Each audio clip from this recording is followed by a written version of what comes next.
Hi, I'm Kathy McCormick, and I'm a docent at the Snipe Museum at Notre Dame and the South Bend Museum of Art.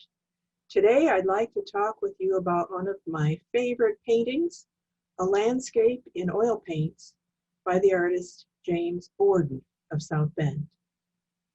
Mr. Borden was a friend of mine, and we taught next to each other art classes for quite a few years at the South Bend Museum of Art. And I hope you'll enjoy hearing about Mr. Borden and this important painting that he made. Now let's look at the painting. If you come to the South Bend Museum of Art to see the painting, the first thing you'll notice is how big it is. It's almost 5 feet tall and 4 feet wide. It fills the whole wall. It's one of those paintings that would be hard to fit into most homes, but it looks really good at the art museum. So what do we see in this painting?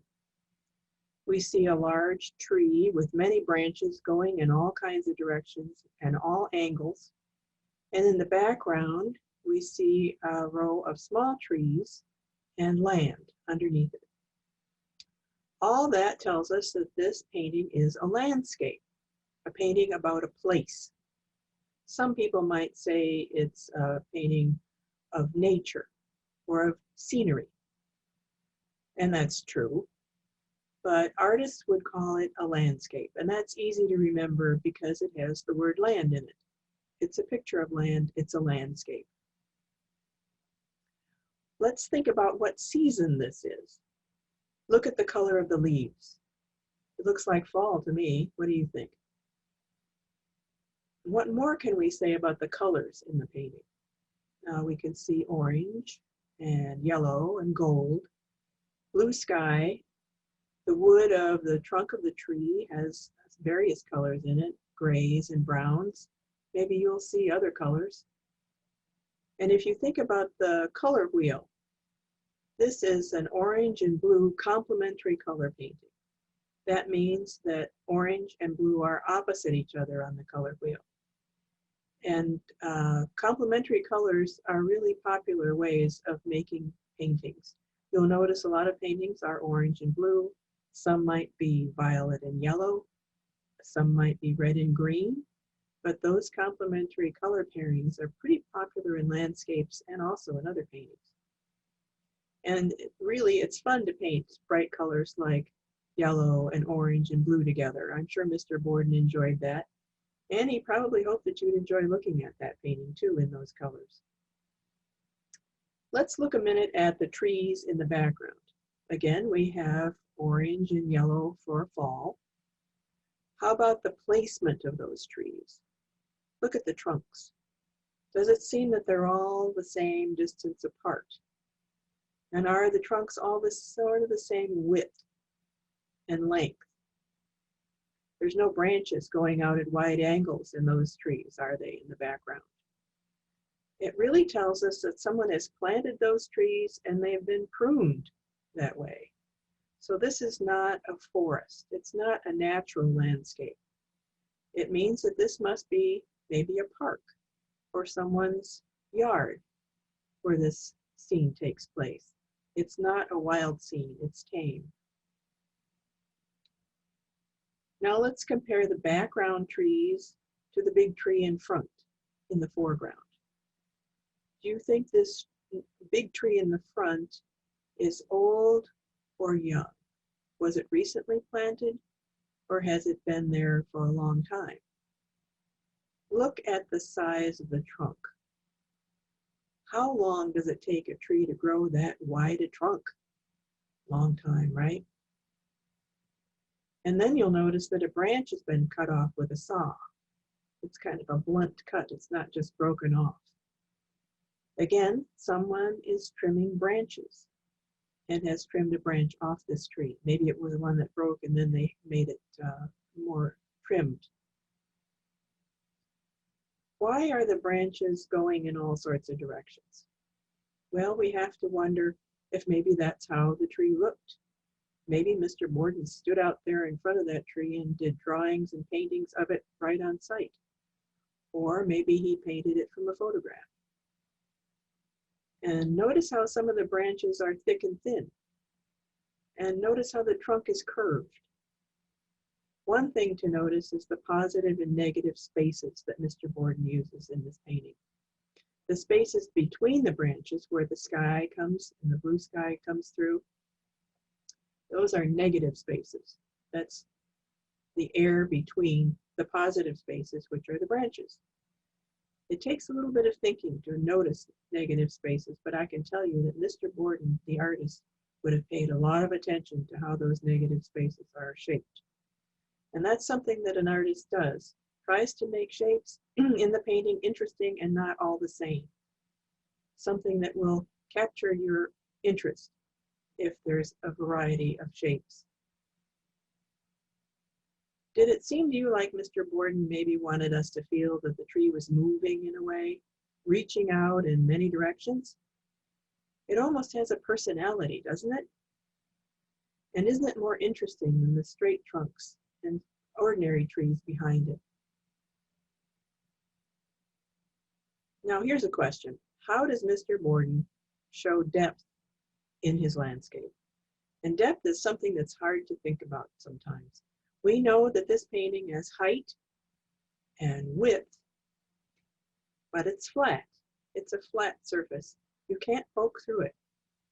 But Mr. Borden wants us to think that it has depth too. He's doing some things that make us think it has depth. I wonder, is he trying to fool us? Maybe, probably. One way to show depth is by overlapping. Can you see the branch that goes from left to right across the middle? It overlaps or covers everything behind it. That tells us that it is in front of everything else in the painting, in the scene. The row of trees has been overlapped by the big tree in front. So it is in front of the row of trees. The trees in the background are smaller and higher on the canvas, and again, they show distance and depth.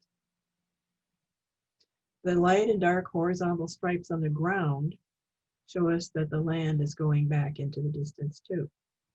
That's called light-dark alternating ground planes.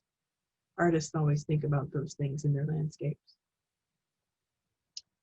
Next, let's guess where the sun is.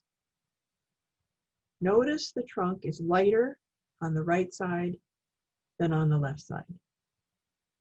And the branches are darker on the bottom than on the top.